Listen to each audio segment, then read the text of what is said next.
I would say about Earth is that it has water. Compared to other planets, there's nothing. It has water. No other planet that we know. There's millions of planets. Speculation-wise, we think they may have water, but there's no other planet that we've confirmed that There's has. some scientists that. Go ahead. Is there any science to that? Personally, so I thought maybe. No, but like I say, I think there's a website. I think it's on the NASA website where you look at a telescope and you see the cosmos. So you've seen a planet that has water on it other than Earth? I've heard scientists say that they've discovered a planet that potentially might have water on it. Yeah. Potentially may have water. Yeah. You see, may have water and then potentially may have water. Yeah. That's doubt, and then that's doubt layered on doubt. I don't know. I'm just telling you what I've heard. You know. No, that's absolutely fine. But I think let's stick with what we know and what we've established so far, yeah? Yeah. Because speculation, there's all sorts of speculations, isn't it? So let's come back to the point. Everything that begins to exist has a cause. Yeah? You don't believe that the universe began to exist. So don't you believe in the Big Bang? I don't know. You don't know? I don't know. I really don't know. When you I think the vast majority of people truly don't know. I think in terms of the scientific community, I would say the scientific community is pretty much in consensus that there was a Big Bang. I think the previous theory of the steady state theory is now pretty much people have transitioned on from there. Okay. Yeah. But so you're not sure if there was a beginning or there wasn't a beginning. I really don't know. Okay, then give me one example that in your mind of whatever you know of that does not have a beginning. From what we know on planet Earth? Just anywhere, like you said, with the cosmos and everything. I don't know. Like if we're talking about what we know on what we can measure on planet Earth, it's hard, man. I'm not entirely sure. If we're talking about the cosmos, I think it's hard to assume from a religious book that everything is made because it's said in a religious book. So we just follow that way. We're not dealing with religion at the moment. We're just dealing with logic and common sense. Yeah. So the premise or the thing that we're trying to discuss here is anything that's created, does it have a beginning? Yeah. So when it comes to human beings, we have a beginning. Yeah. Animals, beginning. Trees, beginning. Clouds, beginning. Even when we create, when we assemble something, because we don't technically create it, it has a beginning. Yeah. So when I ask you, is there anything that doesn't have a beginning? Because you said I disagree with that. So for you to, I don't know. Wouldn't say I disagree 100%. I don't know. All right. So sorry, what's your name? Shane. Shane. Yes. Yeah. So Shane, the thing is, when it comes to God, you're saying you're unsure, or you're unsure? I'm a cultural Christian, but I would class myself as agnostic. All right. Let's go to the bare bones then, yeah? Because just the cause or everything having a beginning seems to rub you off the wrong way, yeah? No problem. Yeah. What's I'm here to learn. Yeah, no problem. Let's stick with something very basic then, yeah? Are you aware of Descartes? Yeah, so Descartes said, I think, therefore I am. Yeah, Descartes is very famous. So he stripped away the five senses, and he stripped away everything. A lot of people, I just wanted a one-to-one. No problem. You've got nothing to worry about. Wow. I give you my assurance. Wow. Just be honest, just be yourself. They just want to hear a good, rational discussion. I think this will be good to show the people that two people can have a good conversation without the needing to push something down someone's throat. Yeah, fair enough. So I think it'll be a good example. So he said, I think, therefore I am. So he said that, okay, when it comes to your eyesight, there can be doubt. When it comes to other things, there can be doubt. Yeah? But then Friedrich Nietzsche, who promulgates or promotes this idea of nihilism, he said, I disagree with that. I think. What is I? Yeah, you can't even be sure about the self. Like you keep saying, I don't know. Then okay, we can agree on something that's absolutely fundamental. Yeah, which is existence. You can't deny existence, correct? No. So everybody, even if you're unsure about your senses, you accept that there is existence. Yeah. All right, brilliant. Now, would you also say that there has to be uniformity? Yeah. There has to be regularity and stability in nature. This is an absolute fact. There has to be. Yeah. Because if there isn't uniformity, stability and regularity, we can't do science. We can't come out. Yeah. Yeah? For example, if I take my watch and I hold it up, what's to stop it from exploding? Obviously, I can be comfortable that the laws of nature are uniform, regular and stable, isn't it? Yeah. So number one, we acknowledged that there is existence. Yeah. Yeah, that's something. Number two, we acknowledge about the uniformity, stability and regularity of nature. These are the two premises. Yeah. Then I will then conclude that there needs to be an existence. Yeah. There needs to be a existence that explains the uniformity, regularity and stability of nature. Doesn't that then follow? You're talking about a creator. I'm saying, doesn't there then need to be an existence that follows on from there? Because we don't deny our existence. We don't deny about the regularity, the uniformity and the stability of nature. So then it follows that if there's existence and all those three things apply to nature, then there needs to be an existence which then explains that. Yeah. That's God? Yeah. I mean, if you explain it in that sense, That's because you know what that is, my friend? That is called a logical syllogism. Yeah? So people that study logic, that's what you do. For example, this individual here hates all people with the Nike bag. Oh, I've got Under Armour, so it's fine. Yeah. This brother has a Nike bag. Yeah. Therefore, he hates him. Yeah. You see, it's a very simple ABC process. Yeah. So now we've acknowledged that we've taken the two very basic principles of existence and regularity of nature, which we can't deny, and you can't say, I don't know. Because the fact that you're here proves that you're existing here and that nature is stable. So there has to be somebody, and intelligence. And that leads on to a whole different... But that's good, because now what you are, my friend, so Shane, isn't it?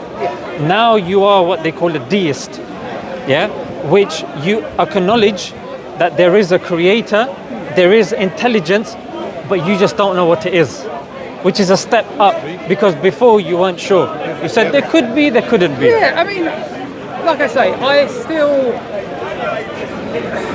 It's hard to describe. But that's the thing, Shane.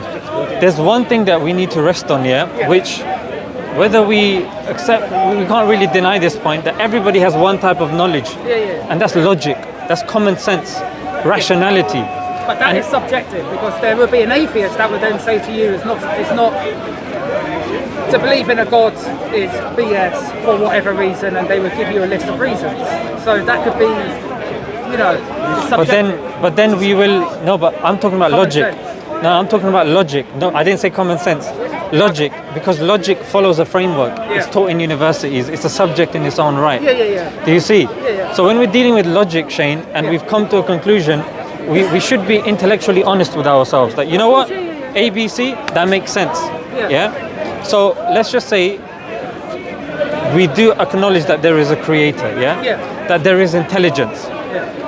Now, when we look at everything that's around us, would you say that a shop can function without a shopkeeper? No. Can a ship sail without a sailor? Depends in the future. But as of this moment, no. No, but when you say depends in the future, elaborate. Technology is going at such a speed where that could be a possibility, but as of this moment, no. Enlighten us. Like, how would that ship be able to sail without a sailor? Dude, there's like cars that is coming into production where you don't drive them. Did you hear what happened yesterday with the Tesla? No, I didn't. Tell me. Yeah, it was in self-driving mode, and it crashed into multiple vehicles. I just thought I'd just put that out there. Oh my God. Yeah. Okay, fair enough. Point that I'm trying to say, my friend, is it proves that nothing can replace intelligence. Yeah. That's why they call it artificial intelligence. That's what you're alluding to. Yeah. It's not intelligence, it's artificial intelligence. Yeah. And it requires intelligence in itself. Yeah? So let's deal with common sense. Let's deal with common sense at this moment in time, which is you've acknowledged that a ship can't sail without a sailor, isn't it? As of this moment, yes. Yeah. I would even argue in the future as well that to leave a ship to completely sail by itself, Yeah. I think that would be irrational. Well, maybe in 100 years, that might be a reality. But as of this moment, I agree with you. We can't. But I mean, you know, when we say in 100 years, in 100 years, you know what I'm saying, we can lead to absurdities because we're uncertain. Yeah. And the thing is, Shane, everybody has to die. Everybody's here for a limited period of time. Yeah. And this question of why is very important. Yeah, when it comes to everything else, we don't go to work and say, maybe my boss might come and elbow me in the nose. Yeah, he might come and give me a wedgie, an atomic wedgie. Yeah, he might just start sticking a banana up my nose. There's all sorts of possibilities. It depends on certain bosses. Yeah, they're a bit, you know what I'm saying, anything can happen. No, I get what you're saying. Yeah, so I'm saying, look, we deal with the rational. We deal with what we know, because with certain things at the start you said I don't know. So if a ship can't sail without a sailor, a shop can't operate, or a shop can't function without a shopkeeper. Yeah, a classroom. You remember when you were in school, Shane, isn't it? Yeah, when the teacher left the class. You told me what happened. The kids, they regressed. They went down the evolutionary model, and they turned back into chimps. Yeah, and they start going nuts. Yeah. So because I'm a teacher myself, I know how it is. As soon as I'm leaving the class, I hear them like, "Sir's gone, Sir's gone," and then as I'm approaching, "Sir's coming, Sir's coming." So the point, my friend, is with all the complexities and the ecosystems. When we look at the complexities of life, it's undeniable. And it's irrational to assume that it operates without an operator. Would you agree with that on a rational level? We're talking about God, yeah? We're talking on a rational level. Can it operate without an operator? No. It can't. Very good, Shane. You're being intellectually honest. Yeah? So then we go on to the points that you're saying, yeah? You're saying, okay, all right, I've acknowledged that there has to be an intelligence. There has to be a creator. I do not believe that this all came by accident. Yeah? Excellent. Now we go on to, okay, if there is a creator, yeah? You remember from Big Bang we had time, space. That's what scientists tell us, that's how it started, yeah? Some scientists, So it makes sense that the creator has to be outside of time and space. Yeah. Because if he is inside time and space, it then necessitates that he is subject to the laws of science, isn't it? Yeah. So he is, as they say, contingent. Yeah. That he can cease to exist. Would you think that God can cease to exist? If he's orchestrated everything, created everything, can he then cease to exist? If that narrative is true, then no. Yeah. So for God, it makes sense that he is powerful. Of course, He's created everything. He is all intelligent, because we see that even in creation as well, isn't it? So it makes sense that there is a intelligence, and that intelligence is ever living, because outside time and space. He is not rational. He is not necessarily understood by us. And that, would you be content with calling him? It's a title of God. Obviously, Sorry, Jazakallah. You're talking about it from an Islamic point of view, correct? At the moment, I'm just speaking from a rational point of view. We'll get to the Islamic thing, and you can tell me anything that you have an issue with, no problem. Not an issue. It's just more of a concern and more to learn more. Yes, you know? yes, of course. I don't disagree with anything you're saying at this moment in time. Excellent. So then, Shane, would it make sense? You see, he's very happy as well. Yeah, very happy. Yes, very good. So, would it make sense, Shane, with how I've described this intelligence, Yeah. that it makes sense that there is only one? Because if there were multiple, then, but here's where rationality kicks in, Shane. Because we're saying he is the all-powerful. Yeah? He is the creator of all. He is the first. You can't have two firsts. You can't have two people that finish first in a race. Yeah? You call it a draw, but again, you don't. There will be still. You check the camera and you're like, that person edged it by 1/10 of a second. That's what they do in Formula One, isn't it?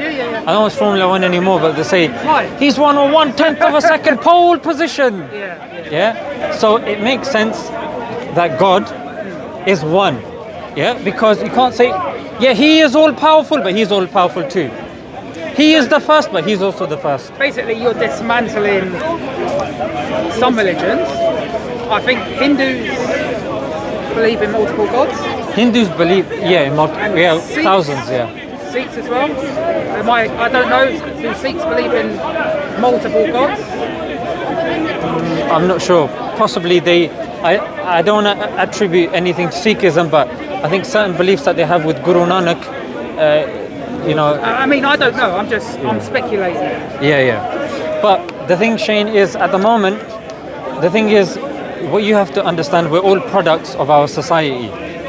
Media, misconceptions, people's stories do affect us. And we do understand that there is a narrative, and the narrative nowadays is not pro faith, pro religion. It's more in their favor, the powers that be, to keep us consuming, to not keep us thinking about our purpose.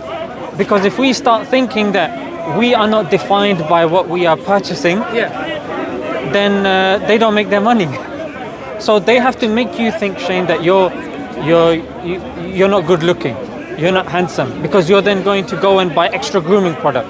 They have to tell you that you don't have a six-pack, and these women, they like the six-pack. So you're going there doing the stomach crunches, and as it's obvious, I've been slipping on the stomach crunches. I've got the one pack, I just need to get 5 more. Getting there one by one. So the thing, Shane, is that's why I'm not dealing with the religion at the moment. I'm just getting you to think rationally how we can arrive at the conclusion that there is a creator, and the creator has to be one. And then, Shane, it makes sense that creator, after he's created us, it makes sense that he then sends an instruction manual.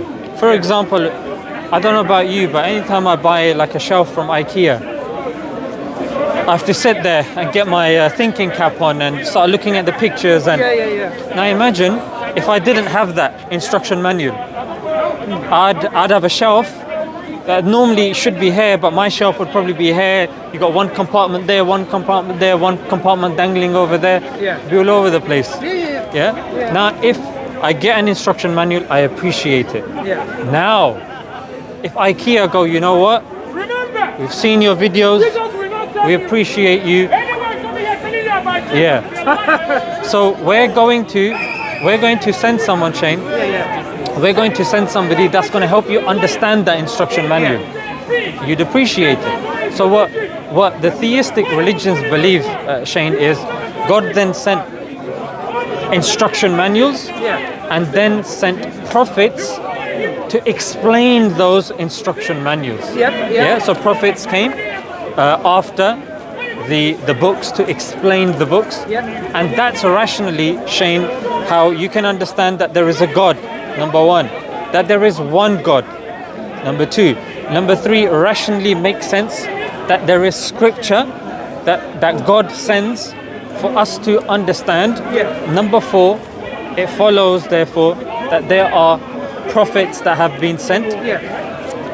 And then I know you want to say something. Now, everything you're saying, I don't disagree with. Excellent, Shane. Okay, but really, the point of talking to you in particular is because I have a lot of questions and concerns, maybe. Let's go for it. About Islam. Okay, in a respectful way. Of I don't course. want to offend anyone. Shane, it's not about offense. I'm giving you full authority to ask whatever you want. Okay. Oh, the pressure's on, eh? I can assure that these people, they're a very friendly bunch here. You can see this one's a bit dodgy though. No. Yeah. Trust me, people that have been following my content know. A couple of weeks ago, one guy was standing where you're standing. Yeah. He said, Allah is fail. Allah is fail. And last week, the same guy was saying, your God is small, this small. A few weeks before, somebody said, I think Prophet Muhammad had mental tendencies. So I've had it all, Shane. Don't have to worry about And it. I don't want to offend anyone. I don't think these people are going to get offended. But, They're just enjoying this conversation. Let's get to the meat and bones. Let's go for Yeah? it. I like meat. So do I. And as you can see, I have bones as well. Sharia law. Okay. I love how you said it. Yeah. And then you paused and said, okay. To see if it's landed. No problem. Yeah. Sharia law. No. And I know Sharia law is prayer, it's given to charity. There's a lot of good stuff that I respect. What I don't respect is the apostasy law. Now, if Islam was true, you would not need to have that. You would not have to kill someone for leaving Islam, if it's true. I don't know if you agree or disagree with that, but That's fine.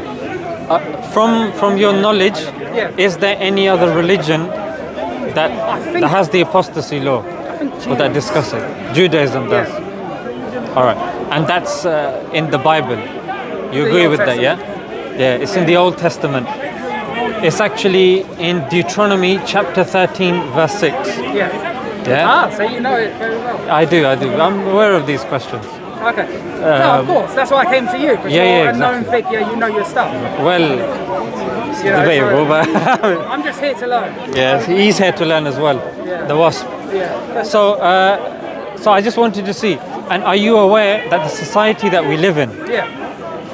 it's a liberal society, would you agree with that? It's based upon neoliberalism. Neoliberalism, secular values, yeah. It's And not the- based upon, it's lost its, I mean, obviously the Christian history of this country will always be there, but it's lost some of that. Yeah. Yeah, I Yeah, agree I with would you. agree. I agree with you. Are you aware that it's even within the liberal framework, Yeah. the apostasy law is within the liberal framework as well? Are you aware of this? Are you talking about, I'm talking about the founders like John Stuart Mill, like John Locke, yeah, John Rousseau. All of these individuals, if you study their writings, you will see that the apostasy law is compatible even within the liberal framework system. Are you aware of this? yeah, but then I would then say that's not the perfect interpretation. Like the British law system is not perfect. Yeah. Whereas Islam and Sharia law should be perfect, right? If it's been revealed to Muhammad, to the Prophet Muhammad. No. I see your point, but Yeah. at the moment, what I first need to establish, Shane, is many people come to Islam. Obviously, not like yourself. You seem like an educated individual. People come and they claim that it's just Islam. Apostasy law is just in Islam. No. Yeah, but you seem like someone that's a bit more No, nuanced. it's in the Jewish. Yeah, it's in the Bible also, and it's even within the liberal framework. Yeah. The framework that's being pushed upon other countries now as well. That you need to follow this framework as well. By the way, you've abandoned Sharia law or whatever it is. Yeah. But so we've established that. Now, another thing, Shane, that needs to be understood is you understand that treason law. Yeah.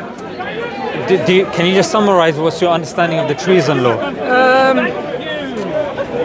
Would Edward Snowden be an example of it? Are you talking about the British system? Or? No, just your understanding of treason. Because you do know treason is punishable by death, isn't it? It would be betrayal, wouldn't it, of your Yeah. country or. What it is, Shane, back in the days, the thing is, what we do is we look at the framework that we have now, Yeah. and then we try to superimpose it Yeah. on the framework of the past. But the thing, Shane, is that the current state system that we have now is different to the state system that was in the past. For example, religion, Yeah. your religion would be the entire state. Yeah. So when you're leaving the religion, you're leaving the state. Yeah. Yeah. Now, the apostasy law, a lot of people claim that when you leave, that's it, it's death. But then my question to you, Shane, if that was so true, wouldn't we be hearing every other week, every other month, every other year, people being killed because they've left Islam? Do you think people would be scared to do it? No, I wouldn't say so, because look at the amount of Muslim. In fact, I would argue that the most populated Muslim country on the planet, Is it Indonesia? it's India is definitely amongst them. Let's just say, for argument's sake, India is not a Muslim country. Okay, Indonesia, Malaysia, Egypt has Coptic Christians there. Saudi Arabia. Have you ever heard, Shane, of a Muslim country that has killed an apostate in your recollection? Have I? Not country. I've heard of groups do it. Which group? ISIS.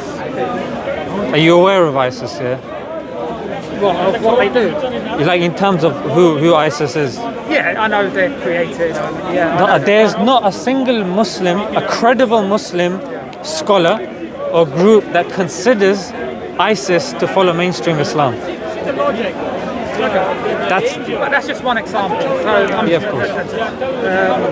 But I'm saying that if this was sanctioned by Islam, there are countries that claim to follow Islam, isn't it? Like you've got the Islamic Republic of Pakistan. But yeah, if I ask anybody, have you ever heard of somebody killing an apostate? They say no. But why is it in the book then? Like, why is it part of it? The thing, Shane, is what people like to do is it's there as a deterrent. Yeah. Many of these punishments that you will possibly have in your mind, they are deterrents. Yeah. Now, if deterrents aren't there, I'll tell you what's going to happen, Shane.